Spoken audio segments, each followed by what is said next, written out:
அண்ணா IAS academy சாதனையாளர்களின் சங்கம். மக்களே, மாணவ நண்பர்களே, அனைவருக்கும் வணக்கம். நான் உங்கள் பொன்வேல் பாண்டியன், நடப்பு நிகழ்வுகள் ஆசிரியர்.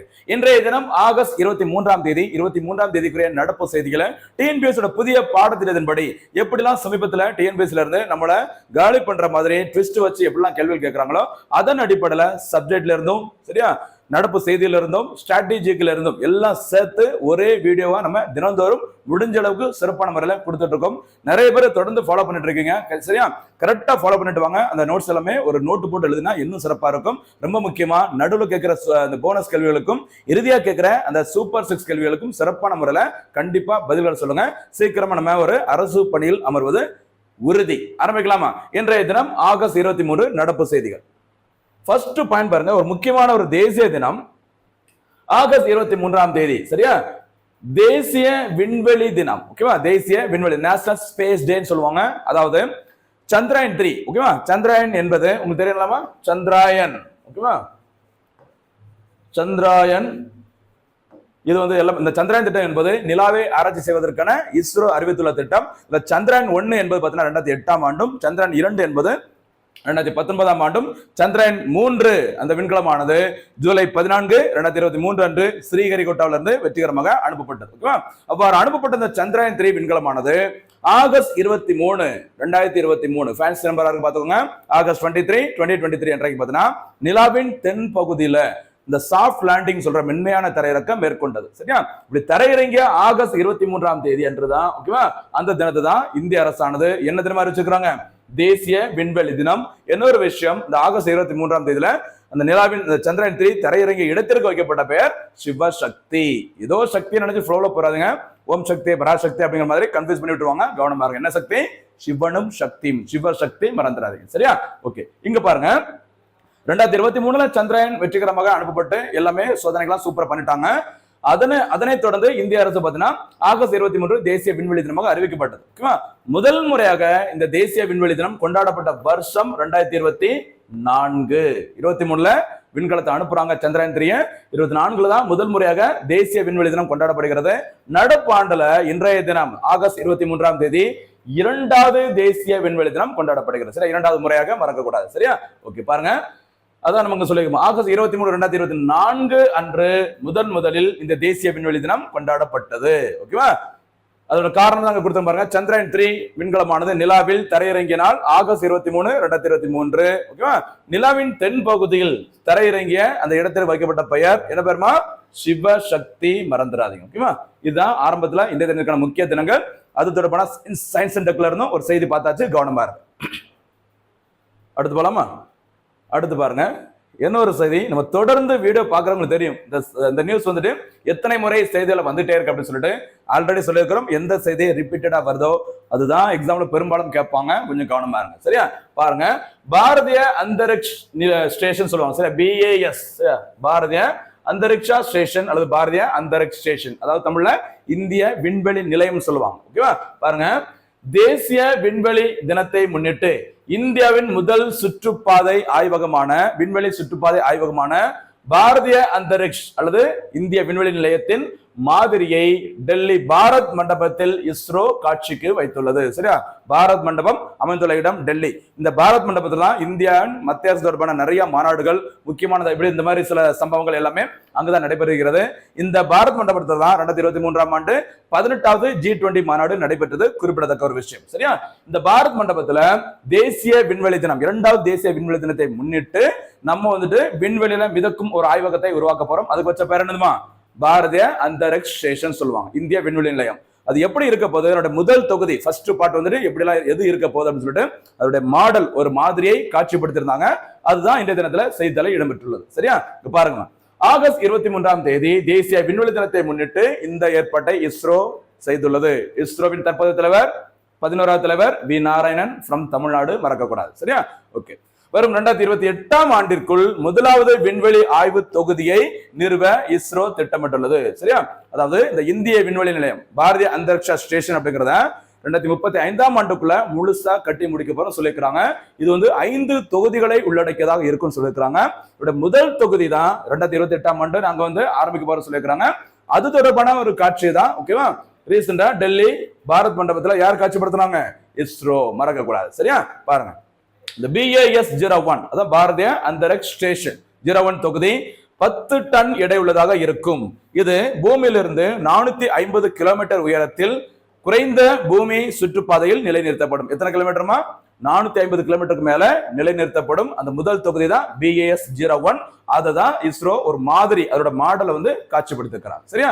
ஓகே. 2035ஆம் ஆண்டிற்குள் குறைந்தபட்சம் 5 ஆய்வு மையங்களை, சரியா, குறைந்தபட்சம் 5 ஆய்வு மையங்களை விண்வெளியில் நிலைநிறுத்த இந்தியா முடிவு செய்துள்ளது. எந்த வருஷத்துக்குள்ள? 2035ஆம் ஆண்டு. நம்மளோட டார்கெட்டே 2035 தான். அதற்கான ஆரம்ப பணிகள் 2028ல முறைப்படி தொடங்கும். அதே மாதிரி இந்திய விண்வெளி நிலையத்தை உருவாக்குவதற்கு இஸ்ரோ மேற்கொண்ட ஒரு முன்னோட்ட திட்டம். அந்த முன்னோட்ட திட்டத்தை என்ன பேருமா பார்த்தோம்? ஆல்ரெடி பார்த்திருக்கோம். ஸ்பேடெக்ஸ் திட்டம். சரியா?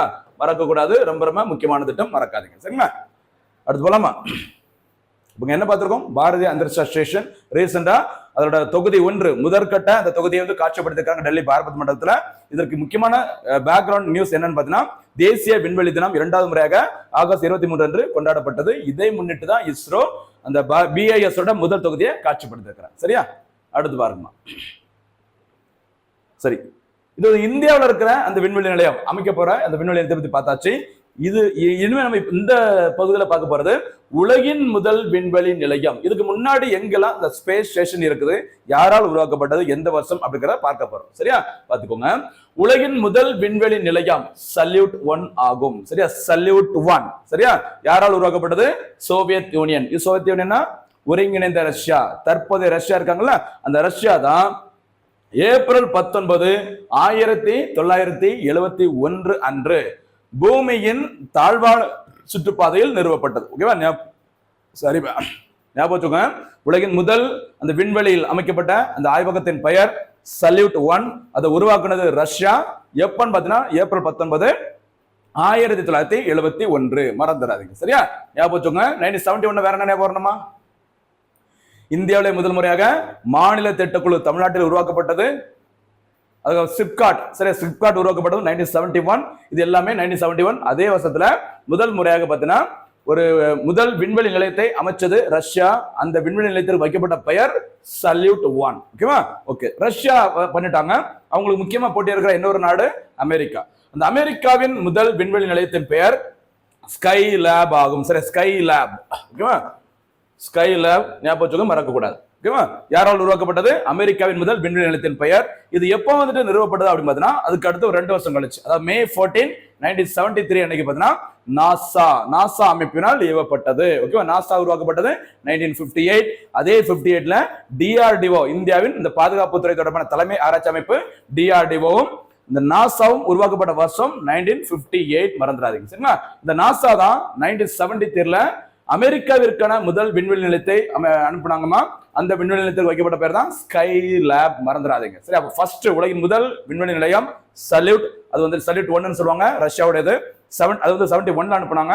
1973ல அமெரிக்கா. அதனைத் தொடர்ந்து அமெரிக்காவின் அந்த விண்வெளி நிலையத்தை அனுப்புனாங்க. அதுக்கு வச்ச பேரு ஸ்கை லேப். மறந்துடக்கூடாது. சரியா? ஓகே. அதுக்கு அடுத்து சீனா. சீனாவின் முதல் விண்வெளி நிலையத்தின் பெயர் தியான்காங். சரியா? என்ன பேருமா? தியான்காங். TIANGONG சொல்லுவாங்க. சரி, தியான்காங் 1. ஓகேவா? பொதுவா தியான்காங் சொல்லுவாங்க. ஓகேவா? 2021ஆம் ஆண்டு முதல் செயல்பாட்டில் இருக்குது சீனாவின் முதல் விண்வெளி நிலையத்தின் பெயர் தியான்காங். சரியா? இப்படி ரஷ்யா, அமெரிக்கா, சீனா, இது தவிர சர்வதேச விண்வெளி நிலையம் 1998ல உருவாக்குனாங்க. எல்லாருமே அவங்களுக்கு தேவையான அந்த மிதக்கும் விண்வெளி ஆய்வகத்தை உருவாக்கிட்டாங்க. சரியா? இனிமே நம்மளும் இது மாதிரி உருவாக்கணும் அப்படின்னு சொல்லி யார் முடிவு செஞ்சாங்க? நம்முடைய இஸ்ரோ அமைப்பு. அந்த இஸ்ரோ அமைப்பானது அந்த விண்வெளி நிலையத்தை உருவாக்குறதா முயற்சி பண்ணாங்க. அதுக்கு வச்ச பேர் தான் பாரதிய அந்தரிக்ஷ் ஸ்டேஷன் அல்லது இந்திய விண்வெளி நிலையம். ஓகேவா? அடுத்து பாருங்கம்மா. ஓகே, இதையும் பார்த்துடலாம். அப்படியே சர்வதேச விண்வெளி நிலையம் உருவாக்கப்பட்ட வருஷம் 1998ல. சரியா? இன்டர்நேஷனல் ஸ்பேஸ் ஸ்டேஷன் அப்படி சொல்லுவாங்க. ஏன்னா நம்ம பிற நாடுகள் தனியா உருவாக்கின விண்வெளி நிலையத்தை பார்த்தாச்சு. இந்தியாவோட விண்வெளி நிலையத்தை நம்ம பார்த்துட்டோம். இப்ப பாத்தீங்கன்னா ஒரு 5 நாடுகள், ஒரு 5 அமைப்புகள், நாடுகள் எல்லாம் இணைந்து ஒரு சர்வதேச விண்வெளி நிலையத்தை உருவாக்கி இருக்கிறாங்க. அதை பத்தி லைட்டா பார்க்கலாம். பாருங்க, ISS. ஓகேவா? இன்டர்நேஷனல் ஸ்பேஸ் ஸ்டேஷன் எந்த வருஷம் உருவாக்கப்பட்டது? 1998ஆம் ஆண்டு அன்று உருவாக்கப்பட்டது. 98 உங்களுக்கு என்னென்ன ஞாபகம் வேற சொல்ல பார்க்கலாம். இந்தியாவுல இரண்டாவது முறையாக நவீன தொழில்நுட்பத்தை பயன்படுத்தி அணுகுண்டு பரிசோதனை செய்யப்பட்டது. எப்போ? 1998ல. இது தவிர பொருளாதாரத்திற்கான நோபல் பரிசை முதல் முறையாக இந்தியாவின் சார்பில் பெற்றவர் யாரு அப்படின்னு அமர்தியா குமாரசன் 1998. விவசாயிகளுக்கான அந்த கடன் அட்டை திட்டம் கிசான் கிரெடிட் கார்டு ஸ்கீம், இதுவும் எப்பந்தான்? KCC 1998. அதே வருஷத்துலதான் சர்வதேச விண்வெளி நிலையம் உருவாக்கப்பட்டது. மறந்துடாது. இதுல ஏன் அப்பப்ப சேர்த்து சொல்றேன் அப்படின்னா, ஏதாச்சும் ஒண்ணு மறந்தா இன்னொன்னு ஞாபகம் வரலாம், அதுக்காக தான். சரியா? சரி பாருங்க, இந்த ISS உருவாக்கப்பட்ட 1998ல இது யாரெல்லாம் இணைந்து உருவாக்குறாங்க அப்படின்னு சொல்லி பாத்தீங்கன்னா, அமெரிக்கா, ரஷ்யா, ஜப்பான், ஐரோப்பா மற்றும் கனடா. ஓகேவா? உங்களுக்கு தெரிஞ்சிருக்கும், அமெரிக்காவின் விண்வெளி ஆய்வு நிலையத்திற்கு மையத்திற்கு என்ன பேருமா? இந்தியாவிற்கு இஸ்ரோ மாதிரி, அமெரிக்காவுக்கு என்னது? நாசா. சரியா? நாசா மறந்துடாது. ஓகேவா? அடுத்து ரஷ்யா, நாசாகார வேலைகள் நிறைய செய்யறது எப்பவுமே நாசா தான் அப்படின்னு வச்சுக்கோங்க. அமெரிக்கா தான் உலகின் மிகப்பெரிய ரவுடி பேபி. நாசாகார வேலைகள் அமெரிக்கா, ஞாபகம் வச்சுக்கோங்க. ஓகேவா? ஓகே. அது மாதிரி ரஷ்யா, ரஷ்யாவோட விண்வெளி அந்த ஆய்வு மையத்திற்கு வச்ச பேரு மறக்காதீங்கோ. ஓகேவா மக்களை? ரோஸு, காசு, மாசு. ரோஸு அதை எப்பவுமே நம்ம விருப்பப்பட்டவங்களுக்கு காசு கொடுத்து வாங்கி கொடுத்தாதான் மாசு அப்படின்னு நினைச்சு. Rose Cosmos. சரியா? ரோஸ், காசு, மாஸ் அப்படின்னு நினைச்சுக்கோங்க. யாருடையதுமா? ரஷ்யாவோடது. ஓகேவா? அடுத்து ஜப்பான் நாட்டிற்கு சொந்தமான அந்த விண்வெளி ஆய்வு நிலையத்திற்கு வைக்கப்பட்ட பெயர் ஜாக்சா. ஓகேவா? இதே மாதிரி இந்தியா உட்பட நிறைய நாடுகளுக்கு நிதி உதவி, கடன் உதவி எல்லாம் கொடுக்குற ஜப்பானை சேர்ந்த ஒரு அமைப்போட பெயர் வந்துட்டு என்ன பேருமா? ஜிகா. ஓகேவா? ஜப்பான் இன்டர்நேஷனல் கோஆபரேஷன் ஏஜென்சின்னு சொல்லுவாங்க. அது வந்து நிதி நிறுவனம். ஓகே, ஒரு நிதி அமைப்பு. இங்க பாக்குறது ஜப்பானின் விண்வெளி ஆய்வு மையத்திற்கு வைக்கப்பட்ட பெயர் ஜாக்சா. ஓகேவா? அடுத்து ஜப்பான். சரி, ஐரோப்பா, அது என்ன சொல்லுவாங்கன்னா யூரோப்பியன் ஸ்பேஸ் ஏஜென்சின்னு சொல்லுவாங்க. சரி, ஐரோப்பிய விண்வெளி முகமைன்னு சொல்லுவாங்க. கனடா நாட்டிற்கு சொந்தமானது பார்த்தீங்கன்னா CSA, கனடியன் ஸ்பேஸ் ஏஜென்சி. ஓகேவா? இப்ப நாசா, இந்த ராஸ்காஸ்மோஸ், அடுத்து ஜாக்சா, ESA, CSA, இந்த 5 பேரும் இணைந்துதான் இதை உருவாக்குனாங்க, சர்வதேச விண்வெளி நிலையத்தை உருவாக்குனாங்க 1998ல. கவனமா இருக்கு. சரியா? இந்த ISSல இருந்து நாங்க சீக்கிரமா வெளியில போக போறோம் அப்படின்னு அறிவித்துள்ள நாடு இந்த 5ல யாருமா? ரஷ்யா. மறக்க கூடாது. சரியா? ஓகே. அடுத்து முக்கியமான ஒரு சுற்றுச்சூழல் தொடர்பான ஒரு செய்தி. இன்றைய செய்தித்தாள் இடம்பெற்ற முக்கியமான ஒரு செய்தி பாருங்க. ஏற்கனவே நிறைய போட்டித் தேர்வுகள் கேட்ட ஒரு பகுதி. சர்வதேச சூரிய சக்தி கூட்டணி. சரியா? இன்டர்நேஷனல் சோலார் அலையன்ஸ், ஷார்ட்டா என்ன சொல்லுவாங்க? ISA. சரி, சுருக்கமா என்ன சொல்லுவாங்க பாருங்க?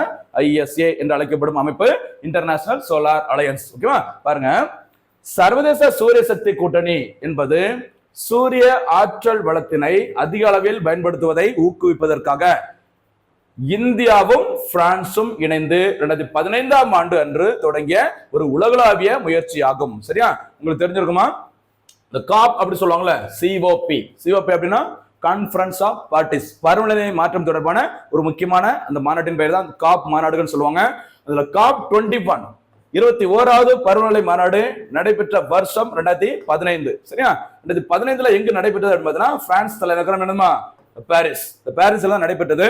அந்த பருவநிலை மாநாடு 21வது பருவநிலை மாநாடு பாரிஸில் நடைபெறும் பொழுது இந்தியாவின் பிரதமராக இருந்தவர் நரேந்திர மோடி, அங்க பிரான்ஸ் நாட்டின் அதிபராக இருந்தவர் இம்மானுவேல் மேக்ரான். இப்பவும் 2 பேரும் அதே பதவியில் இருக்கிறாங்க. சரியா? இந்த இம்மானுவேல் மேக்ரான் அவர்கள் அந்த பிரான்ஸ் நாட்டின் அதிபராக இருந்த போது அவருடைய முயற்சியின் காரணமாகவும் இந்திய பிரதமர் நரேந்திர மோடியின் முயற்சியின் காரணமாகவும் உருவாக்கப்பட்டது என்னதுமா? இந்த இன்டர்நேஷனல் சோலார் அலையன்ஸ். எந்த சம்பவத்தின் போது? COP 21. மறந்துடாதீங்க, கூடுதல் செய்தி. சரியா? ஓகே. அங்க ஏன் இது உருவாக்குறாங்க அப்படிங்கிறது பாருங்க. கடக ரேகை மற்றும் மகர ரேகை, இந்த tropic of cancer and tropic of capricorn அப்படி சொல்லுவாங்கல்ல, கடக ரேகை மற்றும் மகர ரேகைக்கு இடையே உள்ள சூரிய ஒளி நிறைந்த நாடுகளை சரியா ஒன்றிணைத்து தூய்மையான ஆற்றல் தீர்வுகளை வழங்குவதன் மூலம் காலநிலை மாற்றத்தை எதிர்கொள்ளவும் ஆற்றல் பாதுகாப்பை உறுதி செய்யவும் செயல்படுகிறது. அதாவது இந்த இடத்துல போனஸ் கேள்வி கேட்கணுமா? கடகரகை மகர ரகை அப்படிங்கிறது 0 டிகிரில இருந்து எந்த டிகிரி வரை உள்ள பகுதி. சரி, நார்தர்ன் ஹெமிஸ்பியர்லயும் சதர்ன் ஹெமிஸ்பியர்லயும் சரி, வட அரைகோளம் தென் அரைகோளத்துல எந்த டிகிரி வரைக்கும் உள்ள பகுதியை கடகரகை மகரன்னு சொல்லுவாங்க. இது போனஸ் கேள்வியா, பதில சொல்ல பார்க்கலாம். சரியா? ஓகே. இந்த 0 டிகிரில இருந்து இந்த கடகரகை மகர ரேகை உள்ள இருக்கிற ஏரியாவில் சூரிய கதிர்கள் அதிகமா வந்து விழும். சரியா? அப்படி சூரிய கதிர்கள் அதிகமா வந்து விழும்போது அந்த சூரிய கதிர்களை பயன்படுத்தி சூரிய ஒளியை பயன்படுத்தி நம்ம வந்து மின்சாரத்தை தயாரிக்க வேண்டும்.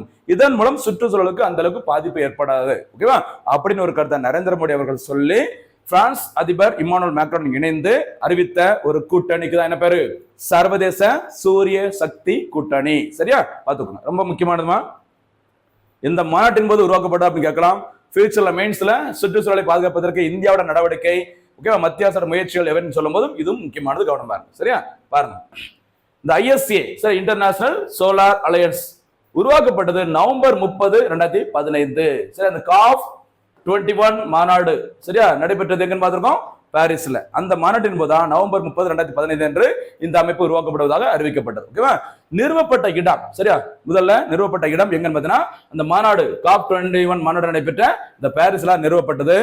இது உருவாக்கப்பட்ட முக்கியமான நோக்கம் தூய்மையான எரிசக்தி, நிலையான சுற்றுச்சூழல், பொது போக்குவரத்து, காலநிலை ஆகியவற்றை ஆதரிக்க நாடுகளின் குழுவினை ஒன்றிணைத்தல். சரியா, இந்த அமைப்பின் தலைமையகம் எங்க இருக்கு அப்படின்னு பார்த்தீங்கன்னா தேசிய சூரிய ஆற்றல் நிறுவனம் எங்க இருக்கு அப்படின்னு பார்த்தீங்கன்னா ஹரியானா மாநிலம், இந்தியாவின் ஹரியானா மாநிலம் குருகிராம்ல இருக்கு. சரியா, ISOட ஹெட் குவார்டர்ஸ் எங்க இருக்குது, குருகிராம் அமைந்துள்ள மாநிலம் ஹரியானாவில் புகழ்பெற்ற முக்கியமான ஒரு ஈட்டியறிதல் வீரர் யாருமா, நீரஜ் சோப்ரா அவர்கள் ஆகஸ்ட் 7, 2021 அன்று டோக்கியோவில் நடைபெற்ற ஒலிம்பிக் போட்டியில ஈட்டி எறிதல் பிரிவில் தங்கப்பதக்கத்தை வென்றார். தடகள பிரிவிலும் சரி, ஈட்டி எறிதல் பிரிவிலும் சரி தங்கப்பதக்கம் வென்ற முதல் இந்தியர் நீரஜ் சோப்ரா. அந்த ஆகஸ்ட் 7 தேசிய ஈட்டி எறிதல் தினம் மறக்க கூடாது. அதே மாதிரி இந்திய கிரிக்கெட் அணியோட புகழ்பெற்ற ஒரு கேப்டன் கபில் தேவ், அவருடைய மாநிலமும் இதுதான், ஹரியானா தான்.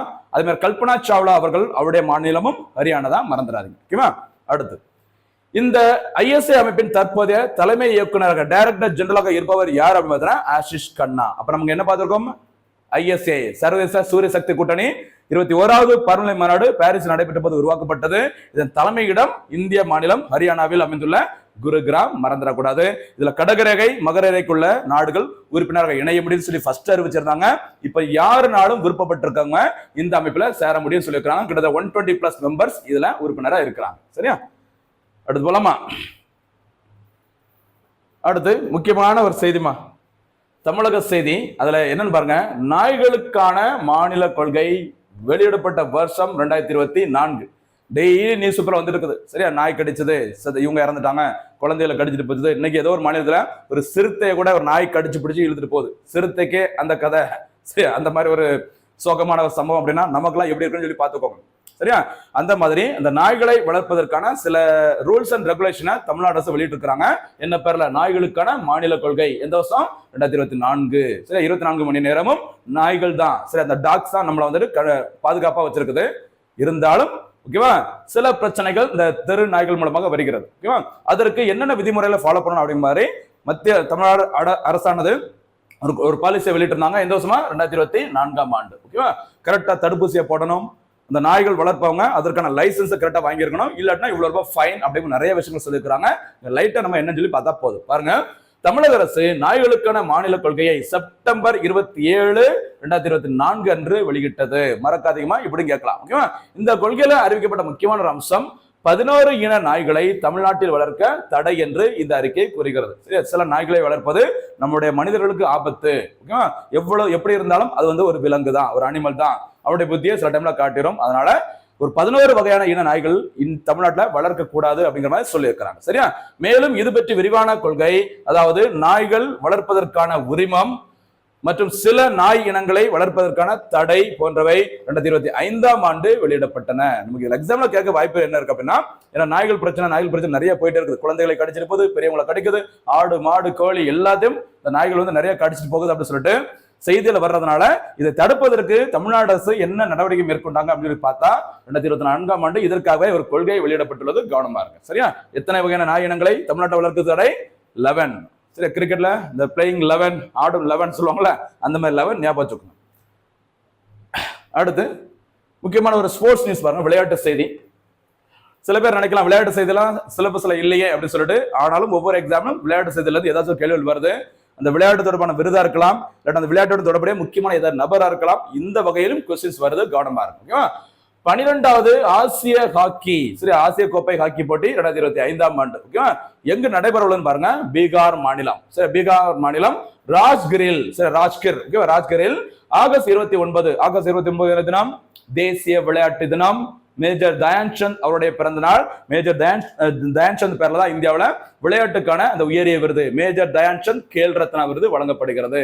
அதனால கரெக்டா அந்த டேட்ல ஆரம்பிச்சிருக்காங்க தேசிய விளையாட்டு தினம் என்று. ஓகேவா, பீகார் மாநிலம் ராஜ்கிரில் ஆகஸ்ட் 29 முதல் செப்டம்பர் 7, 2025 வரை நடைபெற உள்ளது. இந்த போட்டியில் கலந்து கொள்ளும் மொத்த அணிகளின் எண்ணிக்கை 8. இந்த போட்டியில் எல்லாமே நடைபெற உள்ள ஒரே இடம் ராஜ்கேட். இங்க ஒரு 2 இடம் கொடுத்துருங்க பாருங்க. கலிங்கா ஹாக்கி மைதானம் அமைந்துள்ள இடம் புவனேஸ்வர். பிர்சா முண்டா ஹாக்கி மைதானம் அமைந்துள்ள இடம் ரூர்கேலா. இந்த ரெண்டுமே அமைந்துள்ள மாநிலம் ஒடிசா. இந்தியாவில் ஹாக்கி அப்படின்னாலே கண்டிப்பா நமக்கு ஞாபகம் வர வேண்டிய ஒரு மாநிலம் ஒடிசா. இந்தியன் ஹாக்கி டீமுக்கான அந்த முக்கியமான அந்த தலைமை ஸ்பான்சர் யாரு அப்படின்னு பார்த்தீங்கன்னா ஒரு மாநில அரசு. அந்த மாநில அரசு தான் ஒடிசா. ஓகேவா? இந்த ஒடிசாவில் தான் பார்த்தீங்கன்னா 2019 and 2023 2 வருஷம் ஆடவருக்கான அந்த உலகக்கோப்பை ஹாக்கி போட்டி நடைபெற்றது. அந்த 2 உலகக்கோப்பை ஹாக்கி போட்டிகளும் இறுதி போட்டி நடைபெற்ற இடம் புவனேஸ்வர். புவனேஸ்வரில் அமைந்துள்ள முக்கியமான ஒரு ஹாக்கி மைதானத்தின் பெயர் கலிங்கா ஹாக்கி மைதானம். சரியா? இந்த 2023ஆம் ஆண்டு இந்தியாவில் ஆடவர் உலகக்கோப்பை ஹாக்கி போட்டி நடைபெறும் பொழுது ஒரு புதுசா ஒரு ஹாக்கி ஸ்டேடியத்தை திறந்தாங்க. அந்த ஹாக்கி ஸ்டேடியத்துக்கு வச்ச பேர் தான் Birsa Munda international hockey stadium. அது அமைந்துள்ள இடம் ஒடிசாவின் ரூர்கேலா. பிர்சா முண்டா அவர்கள் கண்டிப்பா உங்களுக்கு தெரிஞ்சிருக்கும் நினைக்கிறேன். சுதந்திர போராட்ட வீரர், பழங்குடியினர் தலைவர். சரியா? இவருடைய பிறந்த நாள் நவம்பர் 15ஆம் தேதி இந்தியாவில் ஜன்ஜாதிய கௌரவ் திவாஸ் அல்லது பழங்குடியினர் கௌரவ தினமாக கொண்டாடப்பட்டு வருகிறது. பழங்குடியினத்துல சுதந்திரத்திற்காக போராடிய முக்கியமான தலைவர் பிர்சா முண்டா. அவருடைய பிறந்தநாள் தான் இப்படி சிறப்பிக்கப்பட்டுள்ளது. சரிங்களா? அவரை மேற்கொண்டு சிறப்பிக்கிற மாதிரி ஒடிசாவில் அமைக்கப்பட்டுள்ள புதிய ஹாக்கி மைதானத்துக்கு என்ன பேர் வச்சிருக்காங்க? பிர்சா முண்டா ஹாக்கி மைதானம். இப்படி செய்தியில வந்ததுனால அது எங்க இருக்குன்னு கேட்கலாம், கவனமா இருங்க. சரியாமா? பலமா அடுத்த செய்தி அடுத்து பாருங்க. என்ன ஒரு முக்கியமான ஒரு செய்தி பாருங்க. இவங்க ஏற்கனவே போட்டித் தேர்வுல வந்துட்டே இருக்கிறாங்க பாருங்க. தங்கம் வென்றார் இளவேனில் வாளறிவான். ஓகேவா? அவங்க எந்த போட்டியில விளையாட்டு போட்டியில புகழ் பெற்றவங்க? துப்பாக்கி சுடுதல். ஓகேவா? பாருங்க, 16வது ஆசிய துப்பாக்கி சுடுதல் சாம்பியன்ஷிப் போட்டி நடைபெறும் நாடு கஜகஸ்தான். சரியா? கடந்த பதிவுல ஒரு வீடியோல இந்த கஜகஸ்தான் எதுக்குமா பார்த்தோம்? SCO மாநாடு. யாருக்கா ஞாபகம் இருந்தா சொல்ல பார்க்கலாம். கஜகஸ்தான்ல போன வருஷம் SCO மாநாடு நடைபெற்றது. அது எத்தனையாவது மாநாடு? இந்த கஜகஸ்தானில் நடைபெற்ற மாநாட்டின் போது எந்த நாடு ஷாங்காய் ஒத்துழைப்பு அமைப்பின் புதிய உறுப்பினராக இணைக்கப்பட்டது? பதில சொல்ல பார்க்கலாம். நீ அப்படி பண்ணிருந்தீங்கன்னா கரெக்டா வீடியோ ஃபாலோ பண்ணீங்கன்னு அர்த்தம், முழுசா பாக்குறீங்கன்னு அர்த்தம். பாப்போமா யாரெல்லாம் ஆன்சர் சொல்றீங்கன்னு பார்க்கலாம். அடுத்து பாருங்க. சரி, அப்ப 16வது ஆசிய துப்பாக்கி சுடுதல் போட்டி நடைபெற்ற மாநிலம் நாடு கஜகஸ்தான். இந்த போட்டியில பெண்களுக்கான 10 மீட்டர் 10 மீட்டர் ஏர் ரைபிள் பிரிவில் தமிழ்நாட்டை சேர்ந்தவர், சரியா, இந்தியாவின் தமிழ்நாட்டை சேர்ந்த இளவேனில் அவர்கள் பார்த்தீங்கன்னா முதலிடம் பிடித்து தங்க பதக்கத்தை வென்று சாதனை செய்துள்ளார். நிறைய போட்டித் தேர்வுகளை பாருங்க. இந்த பெண்கள், சரி, பெண்கள் வந்து விளையாட்டு துறையிலையோ ஏதோ பிற துறைகளை சாதிச்சிருந்தாங்கன்னா அவங்கள பத்தி அடிக்கடி எக்ஸாம்ல கேட்பாங்க. அந்த வகையில் முக்கியமான நபர் இளவேனில் வாளறிவான் அவர்கள். எந்த ஸ்போர்ட்ஸ்ல புகழ்பெற்றவர்? துப்பாக்கி சுடுதல். சமீபத்துல 16வது ஆசிய விளையாட்டு இந்த துப்பாக்கி சுடுதல் போட்டியில தங்க பதக்கத்தை வின் பண்ணிருக்கிறாங்க. இந்த கேட்டகரியில 10 மீட்டர் ஏர் ரைபிள் பிரிவில். ஓகேவா? இந்த மாரிப்பன் தங்கவேல் அவர்கள், சரி, துளசிமதி, இப்படி நிறைய பேர் சூப்பரா கலக்கிட்டு இருக்கிறாங்க. ஓகேவா? பவானி தேவினா இந்த ஆச்சரியம். சரிங்களா? கவனமா வால் சண்டையில் புகழ்பெற்ற தமிழ்நாட்டை சேர்ந்தவர். இவங்களாம் நிறைய வாட்டி எக்ஸாம்ல கேட்டாச்சு, கொஞ்சம் கவனமா இருங்க. சரியாமா? அடுத்து முக்கியமான ஒரு ஸ்கீம் ஒண்ணு பாருங்க. இன்றைய தினத்துல செய்தித்தாள் இடம்பெற்ற ஒரு முக்கியமான திட்டம் பிரதான் மந்திரி கிராமின் டிஜிட்டல் சாக்ஷரதா அபியான். ஷார்ட்டா பாருங்க, PMGD, PMG திஷா அப்படி சொல்லுவாங்க. இந்த திட்டத்தை மத்திய அரசு செயல்படுத்தி வருகிறது. இந்த திட்டமானது டிஜிட்டல் இந்தியா திட்டத்தின் கீழ் செயல்படுத்தப்பட்டு வருகிறது. சரி, டிஜிட்டல் இந்தியா திட்டம் அப்படின்னா இந்தியாவில் இருக்க எல்லா தொழில்கள் எல்லா இந்த பணம் கொடுக்கல் வாங்கல் ஆன்லைன் டிரான்சாக்ஷன் மூலமா தான் நடக்க வேண்டும். சரியா? டிஜிட்டல் வடிவத்தில் தான் இருக்கணும் அப்படின்னு சொல்லிட்டு இந்திய அரசானது இந்த டிஜிட்டல் இந்தியா திட்டத்தை எப்ப தொடங்குறாங்க? ஜூலை 1, 2015. இதுதான் டிஜிட்டல் இந்தியாவை டிஜிட்டலைஸ் கண்ட்ரியா மாத்தணும் அப்படிங்கிறதுக்கான ஒரு தலைமை திட்டம். இந்த திட்டத்தின் கீழ் தான் இந்த பிரதான் மந்திரி கிராமின் டிஜிட்டல் சாக்ஷரதா அபியான் திட்டம் தொடங்கப்பட்டுள்ளது. சரியா? சரி, கிராமின்ங்கிற பேர் வந்ததுனால இது வந்து கிராமப்புறம் தொடர்பான திட்டமா இருக்கும். அதாவது கிராமங்கள்ல எல்லாரையும் என்ன பண்ணணும்? நவீனமயமாக்க வேண்டும், டிஜிட்டலைஸ் பண்ணணும் அப்படிங்கிறதுக்காக தான் இந்த திட்டம் தொடங்கப்பட்டது. பாருங்க, கிராமப்புறங்களில் உள்ள மக்களுக்கு கணினி, செல்போன் உள்ளிட்ட டிஜிட்டல் கருவிகள் மற்றும் இணையதள பயன்பாட்டை பயன்படுத்த பயிற்சி வழங்குவது இந்த திட்டத்தின் முக்கியமான நோக்கமாகும். இந்த பகுதியில கிராமப்புறங்களில் எல்லாத்துக்கும் கணினி, செல்போன் எல்லாத்தையும் பயன்படுத்தி அவங்களுக்கு டிஜிட்டல் கல்வி அறிவை வழங்க வேண்டும். அதுதான் இந்த திட்டத்தின் முக்கியமான ஒரு இலக்காக இருக்குது. கவனமா இருங்க. இந்த PMG இந்த திஷா திட்டம் அப்படிங்கிறது எந்த திட்டத்தின் கீழ் செயல்பட்டு வருகிறது? டிஜிட்டல் இந்தியா அல்லது எண்ம இந்தியா திட்டம் சொல்லுவாங்க. தொடங்கப்பட்ட நாள் ஜூலை 1, 2015. ஓகேவா? ஓகே, பாருங்க, 60 வயது வரை உள்ள மக்களுக்கு இந்த பயிற்சி அளிக்க வேண்டியதாகும். இது ரொம்ப முக்கியமான, இது ஒரு முக்கியமான வேலையை சொல்லிக்கிறாங்க. கவனமா இருங்க. எனது மூத்த குடிமக்கள் முக்கியமா வயதானவங்களுக்கு பார்த்தீங்கன்னா மத்திய அரசு மாநில அரசு நிறைய நிதி உதவி திட்டங்களை அறிவிச்சிருக்கிறாங்க. அவங்களுக்கான பணம் அவங்களுக்கு நேரடியாக அக்கௌண்ட்ல வர வைக்கப்படுகிறது. அந்த பணத்தை அவங்க டிஜிட்டல் மூலமாகவும் டிஜிட்டலைஸ் பண்ணி பார்த்தீங்கன்னா ஜிபே, கூகுள் பே, போன்பே, ஓகேவா, இந்த மாதிரி அவங்க பயன்படுத்திக்கலாம்.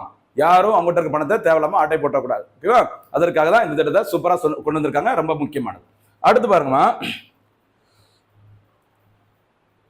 பாருங்க, 100% டிஜிட்டல் கல்வி அறிவு பெற்ற முதல் மாநிலம். சரியா, பாருங்க, 100% டிஜிட்டல் கல்வி அறிவு பெற்ற முதல் மாநிலம் என்ற பெருமையை பெற்றுள்ளது கேரளா. ஓகேவா, இதை அறிவித்தவர் தற்போது கேரளாவின் முதல்வராக இருக்கிற பினராயி விஜயன் அவர்கள். முதல்வர் பினராயி விஜயன் செப்டம்பர் 2022 சரியா, பாருங்க இந்த இடத்தை பார்த்துக்கோமா, செப்டம்பர் 2022 புள்ளம்பாறையை கேரளாவின் முதல் டிஜிட்டல் கல்வி அறிவு பெற்ற பஞ்சாயத்து என்று அறிவித்தார். சரிங்களா, 100% பாத்தீங்கன்னா ஒரு பஞ்சாயத்து ஃபுல்லாவே டிஜிட்டலைஸ் பண்ணிருக்கிறோம் அப்படின்னு அறிவிச்சிருக்காங்க. அந்த பஞ்சாயத்துக்கு பேர் தான் இந்த புள்ளம்பாறைன்னு சொல்லுவாங்க. அமைந்துள்ள மாநிலம் கேரளா. இந்த வருஷம் 2022. சரியா, தற்போது பாத்தீங்கன்னா அதன் பிறகு கேரளாவில் அந்த இவன் கொஞ்சம் முன்னாடி பார்த்தோம்ல இந்த PMG இந்த டிஷா திட்டத்தின் கீழ் கேரளா அரசு தொடங்கிய திட்டத்துக்கு பேர் என்ன பார்த்தீங்கன்னா டிஜி கேரளா திட்டம், டிஜிட்டலைஸ் கேரளா, அதான் ஷார்ட்டா டிஜி கேரளா திட்டம் தொடங்கப்பட்டது. இந்த டிஜி கேரளா திட்டத்தின் மூலம் 100% டிஜிட்டல் கல்வி அறிவு கேரளாவில் வழங்கப்பட்டுள்ளது. சரியா, அதான் அங்க சொல்லியிருக்கிறாங்க. ரொம்ப ரொம்ப முக்கியமானது, கவனமா இருக்கு. சரியாமா, சமீபத்துல 100% அந்த டிஜிட்டல் கல்வி அறிவு பெற்ற மாநிலம் எதுமா? கேரளா. எந்த திட்டம்? டிஜி கேரளம் திட்டத்தின் மூலம் ஃபுல்லா பண்ணிருக்காங்க. இதே மாதிரி மத்திய அரசு தொடங்கிய திட்டம் இதற்கு கீழே இதுக்கு மேல இருக்க தலைமை திட்டத்தோட பேரு PMG டிஷா, DISKJ திட்டம், மறக்காதீங்க. சரியா, அடுத்ததாக இன்றைய தினத்திற்கான சூப்பர் 6 கேள்விகள். சரியா, சூப்பர் 6 கேள்வியில முதல் சூப்பர் 6 ஃபர்ஸ்ட் பாலே 6 பாருங்க. இந்தியாவில் தேசிய விண்வெளி தினம் எப்போது கொண்டாடப்படுகிறது? என்ன டேட்டு முடிஞ்சா அந்த தேசிய விண்வெளி தினம் எதற்காக கொண்டாடப்படுகிறது? அந்த சந்திரயான் 3 நிலாவில் தரையிறங்கிய இடத்திற்கு என்ன பெயருங்கிறது கூடுதல் செய்தியா சொல்லுங்க பார்க்கலாம். இரண்டாவது சூப்பர் 6 கேள்வி, இந்திய விண்வெளி நிலையத்தை எந்த ஆண்டிற்குள், சரியா, எந்த ஆண்டிற்குள் உருவாக்க இஸ்ரோ இலக்கு நிர்ணயித்துள்ளது? மூன்றாவது கேள்வி, சர்வதேச சூரிய சக்தி கூட்டணி இன்டர்நேஷனல் சோலார் அலையன்ஸோட தலைமையிடம் தற்போது எங்கு செயல்பட்டு வருகிறது? நாலாவது கேள்விமா, தமிழக அரசின் நாய்களுக்கான மாநில கொள்கை எந்த ஆண்டு வெளியிடப்பட்டது? ஐந்தாவது கேள்வி, 100% டிஜிட்டல் கல்வி அறிவு பெற்ற முதல் இந்திய மாநிலம் எது? ஆறாவது மற்றும் இறுதி சூப்பர் 6 கேள்வி பாருங்க, ரொம்ப முக்கியமானது, அடுத்த எக்ஸாம்ல கேட்க வாய்ப்பு இருக்குது. PMG டிஷா திட்டமானது எந்த மத்திய அரசின் திட்டத்தின் கீழ் செயல்படுத்தப்பட்டு வருகிறது? இது எல்லாமே இந்த தினத்திற்கான சூப்பர் 6 கேள்விகள். நடுவுல தொடர்ந்து வீடியோ ஃபுல்லா பார்த்தவங்களுக்கு நிறைய போனஸ் கேள்விகளும் கேட்டிருக்கும். எல்லா கேள்விகளுக்கும் நீங்க பதில் சொல்லும்போது கிட்டத்தட்ட ஒரு 10க்கு மேல நிறைய கேள்விகள் இருக்கும். எல்லா கேள்விகளுக்கும் சூப்பரா பதில் சொல்லுங்க. வரும் தேர்வுல நம்ம ஜெயிப்பது உறுதி. மீண்டும் சந்திக்கலாம். நன்றி, வணக்கம்.